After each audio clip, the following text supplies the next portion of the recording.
अब उनके कहने का मतलब ये नहीं था कि भैया आपने एक मुट्ठी चावल चबा करके इन्हें एक लोक का बिहारी बना दिया।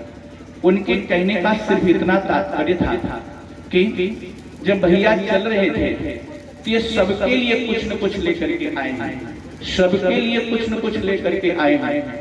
इसलिए ये जो 3 मुट्ठी चावल बचा है इस पर समस्त द्वारिकावासियों का अधिकार है, अतः अब आपको नहीं मिलेगा। जब ऐसे आपस में झगड़ने लगे मैया रुक्मिणी कहती है आपको नहीं मिलेगा और भगवान कहते हैं मैं चबाऊंगा। तो मैया रुक्मिणी ने कहा लागत भाई तोहरो पूरन की आदत नहीं। भगवान ने कहा कौन सी बोले याद करो। लोगों के घर खूब छीन झपट करके माखन खाते थे, लेकिन जहां आपका अधिकार है वहीं मेरा अधिकार है। इसलिए अब ये 3 मुट्ठी चावल आपको नहीं मिलेगा। तब सुदामा बीच बचाव करते हैं, बोले सुदामा आगे बढ़ करके बोले जाने दो मैं जानता हूँ ये मानने वाले नहीं है, ये खा जाएंगे, सब खा जाएंगे। मैया रुक्मिणी ने कहा भैया ऐसी कौन सी बात है इनके बारे में जो आप जानते मैं नहीं जानती। तो सुदामा ने कहा भैया बता दो। भगवान बोले भाई जो हम आपके बारे में जानते थे मैंने बताया, अब जो आप हमारे बारे में जानते हो आप बता दो। भाई एक दूसरे का जब भेद ही खोलने पर समझ लगे तो जो आप हमारे बारे में जानते हो आप बता दो। तो सुदामा बोल पड़े। जब दरवाजे पर बारात आती है तो माता बहनें एक बड़ा सुंदर गीत गाती, सुन करके बड़ा आनंद आता है। सुदामा बोल पड़े ये तो हूँ मैं कृष्ण मुरारी तीन तो हम जानते आए तो कृष्ण मुरारी तीन तो हम जानते हाय तो मैं कृष्ण मुरारी तीन तो हम जानते हाय तो कृष्ण मुरारी तीन तो हम जानते। दुर्योधन घर मेवा त्यागे, दुर्योधन घर मेवा त्यागे, दुर्योधन घर मेवा त्यागे, दुर्योधन घर मेवा त्यागे।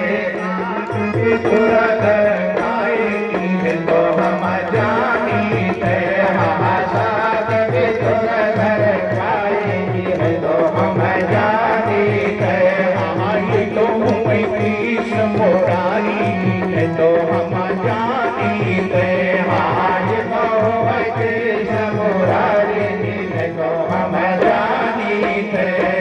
सबरी के बेरा हमारो तंदुल, सबरी के बेरा हमारो तंदुल, सबरी के बेरा हमारो तंदुल, सबरी के बेरा हमारो तंदुल। रुचि रुचि भोग लगाएगी है तो हम जानते रुचि रुचि भोग लगाएगी है तो हम जानते हाय तुम मैं कृष्ण मुरारी है तो हम जानते हाय तो कृष्ण मुरारी है तो हम जानते। सुब्रमण्य बाबा बिहारी लाल की जय। मैया रुक्मिणी ने कहा कुछ भी हो जाए भैया, लेकिन अब जो 3 मुट्ठी बचा है इनको नहीं मिलेगा। मैया रुक्मिणी उस 3 मुट्ठी चावल को छीन करके सीधा द्वारिका के भंडारी की तरफ लेकर के चली। तब भगवान श्री कृष्ण ने कहा भैया सुदामा इधर उधर देखिए, एकदम एकांत अकेला स्थान। बोले एक बात बताओ, जब आप चल रहे थे घर से तो भाभी जी ने कुछ हमारे लिए संदेशा दिया था कि नहीं? सुदामा इधर उधर कोई नहीं दिखाई पड़ रहा है। तो बोले हाँ। चलते समय आपकी भाभी ने कहा था कि एकांत स्थान देख करके मेरा एक संदेशा दे देना। क्या? तो बोले सुदामा आपकी भाभी ने कहा है कि एक मास द्वई पाठ में, एक मास द्वई पाठ में और 2 एकादशी होय, मेरे घर घन श्याम जो नित्य एकादशी होय। इस बात को सुन करके भगवान के नेत्र बंद हो गए, आंखों से टप टप आंसू टपकने लगे। तो सुदामा सोचता है नहाता हुए लाए मेरी बात को सुन करके मेरा मित्र कितना दुखी हो गया। अब भगवान नेत्र बंद करके कुछ बोल रहे थे जिसे सुदामा समझ नहीं पाए। भगवान ने कहा क्या कि एक मास दुई पात में और दो ये एकादशी होए, भाभी तेरे द्वार पर नित्य द्वादशी होए। प्रेम जोड़ भक्तवत्सल भगवान की जय। आज भगवान को जो कुछ भी देना था वो सब इन्होंने सुशीला को भेंट कर दिया।